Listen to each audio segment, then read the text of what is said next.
Welcome to Chapter 6, the periodic table. The periodic table is sometimes described as one of the most powerful tools ever invented because of its ability to make sense of over 100 different elements.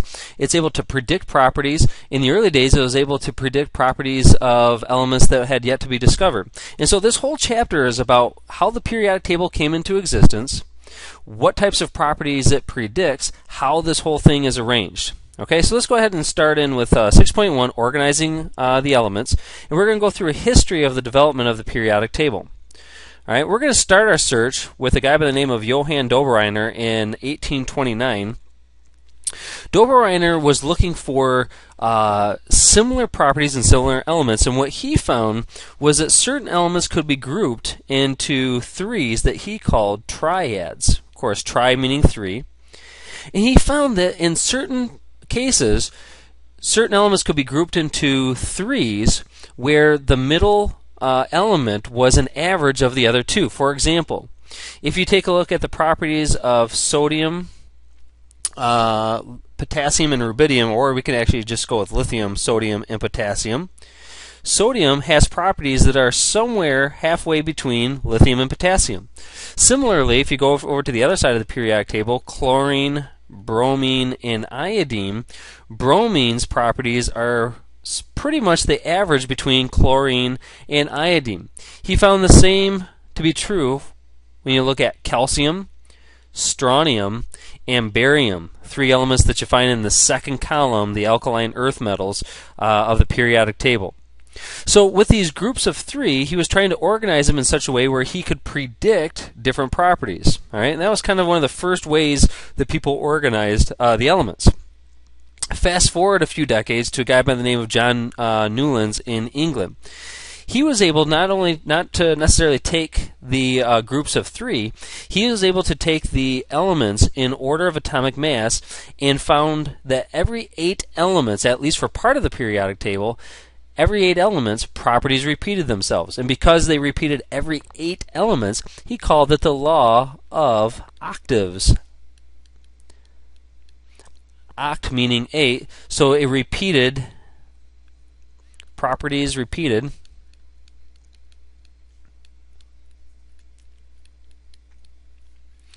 every 8 elements. Now, of course, they were not looking at the modern periodic table. They were simply taking elements, arranging them in some fashion, and finding some type of order.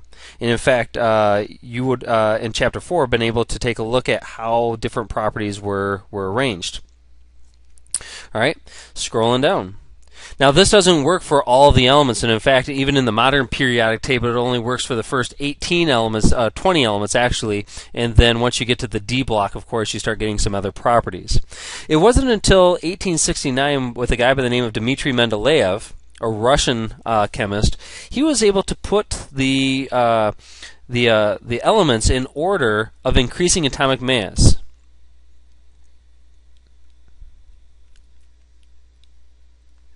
So arranged elements by increasing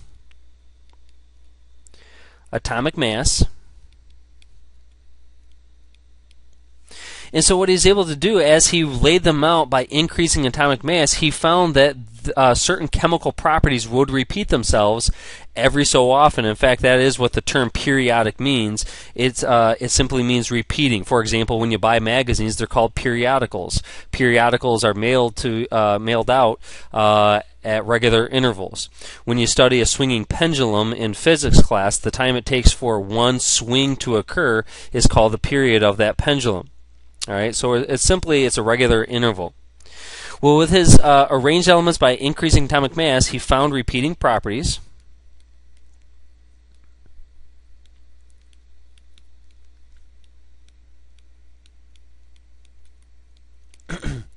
And this is where he really gets into some exciting things, he was actually able to predict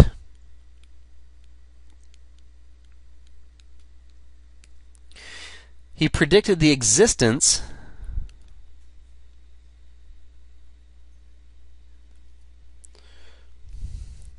of unknown elements.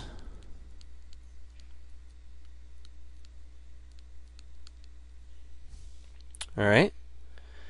In fact, in the periodic table that you see here, you can see he has a spot for an element with a mass of 68 and a mass of 70. He doesn't know what those are yet. A mass of 45. When he laid out his periodic table, there are gaps where certain masses should exist, and so he assumed that there are elements in there that he had yet to discover. This element 45 is actually scandium, which is element number 21 on our periodic table. I believe this element that is 68 or 70, excuse me, would have been what he called ecosilicon, but it's actually what we now call germanium, and so on and so forth. So he was able to predict the existence of these unknown chemicals. Amazing stuff. Now, there's also a guy by the name of Lothar Meyer, right around the same time as Mendeleev, who was building a periodic table in a somewhat similar fashion, but he was not able to predict the existence of unknown elements. He also didn't use atomic mass. He used valence electrons, which you'll learn what those are, and you actually learned it partly in Chapter 5, and you'll revisit it in a later chapter. But he wasn't actually able to show the predictive power of the periodic table. So Dmitry Mendeleev is considered the father of the modern periodic table. Even though, as you look at this picture, it looks nothing like the chart that is posted in our room. However, it does have many of the elements that our current table has. All right. So he's the main guy in terms of the periodic table. Now, as we move down, Henry Moseley of England, he actually made a slight adjustment to the periodic table, but it's an important one because the current periodic table is not laid out by increasing atomic mass like Mendeleev, although it's very, very close. He actually made a correction and arranged the periodic table by nuclear charge. Now, you learned in Chapter 4 that the atomic number is the number of protons. Well, the number of protons tells you the number of positive charges in the nucleus.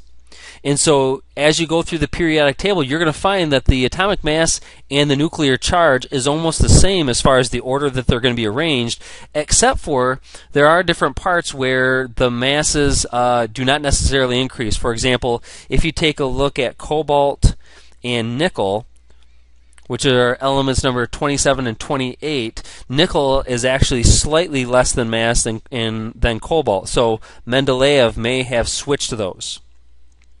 As you continue on down the periodic table, elements 52 and 53, which would be tellurium and iodine, we currently have them arranged first tellurium, then iodine. Mendeleev may have had those switched because iodine is slightly less in mass than tellurium. Now, the other great thing that Mendeleev did, and I didn't mention this in his little box here, so I'm going to actually go up. Not only did Mendeleev predict the existence of unknown elements, he also corrected some flawed atomic masses. He said that if the elements are in a certain spot on the periodic table, they must be measuring the atomic masses wrong. In fact, they were in fact wrong in some cases.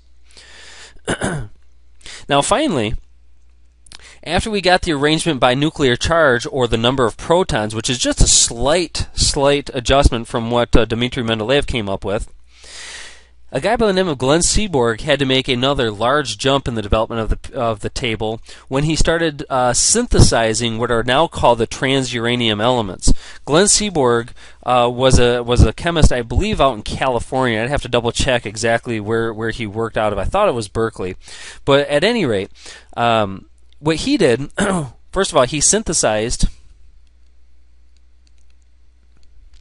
many transuranium elements,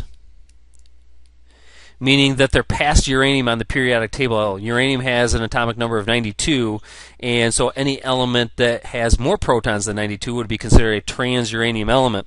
Well, what he had to do, because these elements had different properties that did not match up with the current periodic table, they had to create what is now called the F block, or the actinide and lanthanide series. Actually, lanthanide first, and then the actinide series.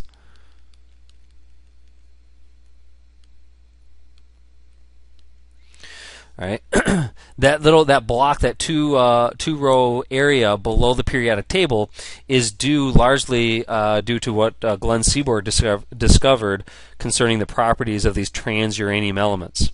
So that's why we have the current periodic table laid out the way we do. As we scroll down, we're going to be getting into metals, nonmetals, and metalloids in just a minute. But as we scroll down and take a look at this periodic table, it is largely laid out by atomic mass, but there are a few corrections. It is really laid out by atomic number, the number of protons. Every so often, every time you get to a new row, you start over in properties. That is the periodicity of this table. Every time you get to a new row, the properties repeat themselves. So, hydrogen, helium have certain properties. When you start a new row, lithium begins the next cycle of properties. As you move across the row to neon, it has a certain set of properties, but as soon as you get to neon, the properties start over. Sodium will be similar to lithium, magnesium will be similar to beryllium, aluminum to boron to a certain extent anyway. All the way over to argon is very similar to neon, and then once you get back to potassium, the new row, the properties start over. That is the periodicity of the periodic table. All right. In the next podcast, we're going to start looking at some of the properties or some of the areas of this periodic table. What types of things are going to be repeating? We'll see you next time.